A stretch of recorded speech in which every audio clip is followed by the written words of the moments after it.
Have you ever wondered why some people start from nothing yet go further than those who seem to have every advantage?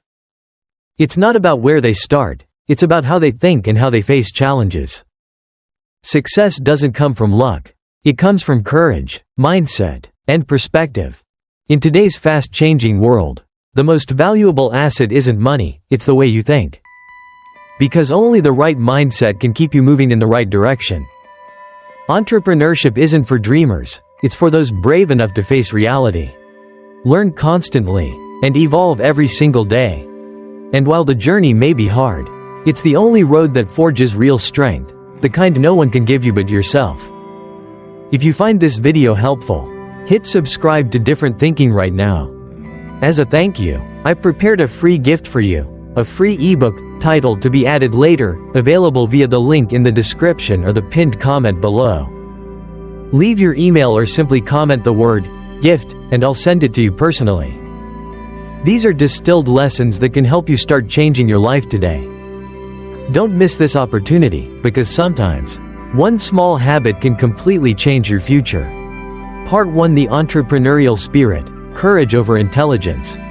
Entrepreneurship isn't a path for the faint of heart. It's not a road lined with roses, it's a path full of stones, where every step tests your endurance. Successful entrepreneurs aren't smarter, they're simply more persistent, braver, and refuse to stay down. In the beginning, you'll often feel lonely, doubtful, and sometimes ready to quit. But that's when you realize, the entrepreneurial spirit isn't about winning or losing. It's about daring to start and seeing it through. Knowledge helps you find the way, but courage keeps you walking the path. No one succeeds without fear, fear of failure, fear of losing money, fear of being judged. But those who act in spite of fear are the ones who truly grow. Don't wait for the perfect time, it doesn't exist. Real entrepreneurs don't wait for opportunity, they create it with what they have. They don't complain about lacking resources, they learn how to turn ideas into real value. And through hardship, your courage expands. The more challenges you face, the stronger you become. The more responsibility you take, the more power you gain. That's the kind of education no school can give, only experience and resilience can. Part 2: Understanding Financial Risk. Lessons from Limited Capital and Cash Flow. Entrepreneurship doesn't teach you how to make money fast, it teaches you how to survive when money hasn't arrived yet. Many people believe that having enough capital guarantees success. But the truth is, capital can't save you if your cash flow is wrong. I've seen entrepreneurs start with $12, open fancy shops, run big ads, and shut down within months.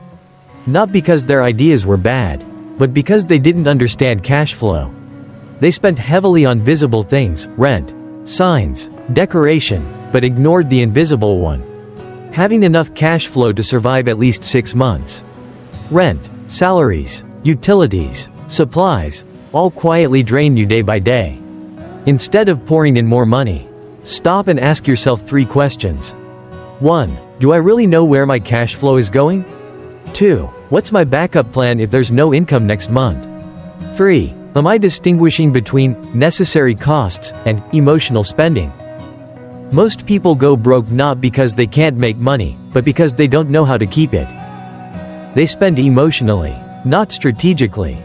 The wise ones know that sometimes standing still saves more than rushing forward. Cash flow is the lifeblood of a business. Lose too much of it, and no matter how strong you are, you'll collapse. Ask yourself, if I had only half this capital, what would I do differently? That question forces you to be smarter and more efficient. In entrepreneurship, the winners aren't those with the most money, but those who use money most wisely. Financial risk doesn't come from having little capital, it comes from not understanding the capital you have. When you can read your cash flow, money stops controlling you, you start controlling it. And when you control money, you control your financial destiny. Part 3: Facing Reality. When income drops but responsibility rises. One of the biggest shocks of becoming your own boss is this. You work harder, yet earn less. When you had a job, you got a steady paycheck every month. But as an entrepreneur, everything flips. You might work 12 hours a day, 7 days a week, and end the month with almost nothing left after paying rent, salaries, and bills. A friend once told me, "Since I opened my store, I work 3 times harder, but make only 1/5 of what I used to. And worse, no one praises you for it. No one covers for you. You're on your own." Being your own boss means owning everything, even other people's mistakes. If someone quits, you take over. If a customer complains, you apologize. If the business loses money, you pay for it. Many aren't ready for that. They think being a boss means freedom, but freedom only comes after responsibility. In your first year, your income may drop drastically, maybe even lower than your old salary. But don't quit. You're not losing, you're building. This is the stage where you learn endurance, problem solving, and emotional control. Think about it. If you can't handle pressure with 3 employees, how will you manage 30? These hard times build your mental muscle. As someone said, when you run your own business, you're not just managing work, you're training yourself. If you can survive this phase, you'll gain the inner strength of a true leader. When income drops, don't panic. Remember, you're investing in yourself. What you learn now will become the most valuable asset when your business takes off. Part 4: Learn before you do. Wisdom is the highest yield investment. After struggling for months, you realize something powerful. Lack of knowledge costs more than lack of money. Many start businesses with the mindset, "I'll learn as I go." But in reality, every lesson in business charges tuition, and sometimes, that tuition is your entire capital. Some people invest $12 to open a shop and close it within months, not because they're lazy, but because they don't understand the market, the customers, or themselves. Meanwhile, others invest less money but set aside funds to learn books, training, mentorships, financial literacy. And they survive because they know how to avoid mistakes. Entrepreneurship is a chain of thousands of decisions.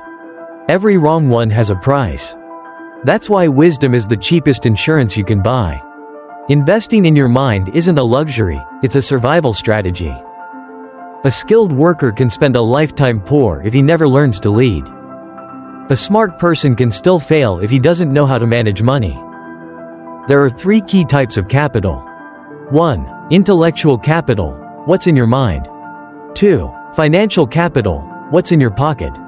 3. Human capital. Who walks beside you? Without wisdom, the other 2 run out fast. But with wisdom, you can rebuild them both. As someone once said, no one ever went broke investing in themselves. Every book you read, every skill you gain, is a brick in your foundation. Before you lead a business, learn to lead yourself. Because knowledge never costs, ignorance always does. Money can be lost, but wisdom, once earned, is yours forever. Part 5: Smart collaboration. Eat less, but own more pies. The biggest mistake new entrepreneurs make is trying to do everything alone. They want control, ownership, and all the profit, but end up holding all the stress and limits. 2. Smart people don't keep the whole pie. They share the pie to bake more pies. Let's say you have $20 to start. You can risk it all alone, or invest half and bring in a partner who matches your drive. If you fail, you lose half. If you succeed, you gain an ally. In business, big profits don't come from keeping everything, they come from scaling smartly. You can keep 100% of one shop, or 30% of 10 shops. Who wins? The one who knows how to share. A friend once said, "I'd rather own 30% of a skyscraper than 100% of a small room." Partnership isn't just about sharing profits, it's about sharing risks, responsibilities, and fears. When more shoulders carry the load, the road gets lighter. But choose wisely. A wrong partner can sink you faster than a bad business. Smart collaboration means everyone has skin in the game. They invest time, money, and heart. Don't be afraid to share, because when you share wisely, you multiply your value. Part 6: Competitive advantage. Why customers choose you. You can copy a product, a process, even a business model, but there's one thing you can never copy: the experience you create. Many think being cheaper is enough. But price only wins once, trust and experience bring them back. A strong brand doesn't start with ads, it starts with the customer's first experience. I once visited two coffee shops across the street from each other. One was fast but cold, the other was slower but warm and friendly. Guess which one I kept returning to? The second, because I remembered their smile, not their price. In business, the winner isn't the cheapest, it's the one who makes customers feel special. Don't just sell products, sell emotions and trust.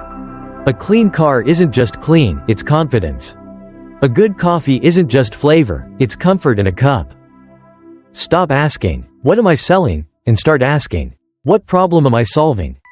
Small businesses can beat giants if they're focused, genuine, and adaptable. Your edge isn't in money, it's in listening and evolving faster. Because customers may forget your product, but they'll never forget how you made them feel. Part 7 Leadership Mindset. Decide for yourself. Don't live through others. When you start your business, everyone has advice. Some say, go for it. Others say, don't be foolish. But none of them will live your life, only you will. Being a leader isn't just about running a business, it's about mastering your mind, emotions, and decisions. True leaders listen, but they don't depend. They treat advice as information, not instruction. A business can't grow if its leader needs permission for every step. Right or wrong, the key is to take responsibility. Because only through accountability do you learn to decide better. Don't live as someone's copy. Be the original version of yourself. As one quote says, if you can't control your mind, you'll eventually work for someone who can. And that's the essence of true leadership: self-control, courage, and accountability. Conclusion: rely on yourself. Become the eagle of your own life. There comes a time when you must learn to stand alone. No one will guide you, praise you, or take responsibility for you, and that's not loneliness. That's true freedom. Be like the eagle. It doesn't fly in flocks, yet it soars above them all. The wind doesn't stop it, in fact, the resistance lifts it higher. Humans are the same. When you take ownership of your life, you grow wings. Don't wait for anyone to save you. And don't blame your circumstances. Because no one but you decides the direction of your flight. Every success begins the moment you say, "I'll do it myself." From that moment, you stop following and start leading. If you found this video valuable, hit subscribe to Different Thinking right now.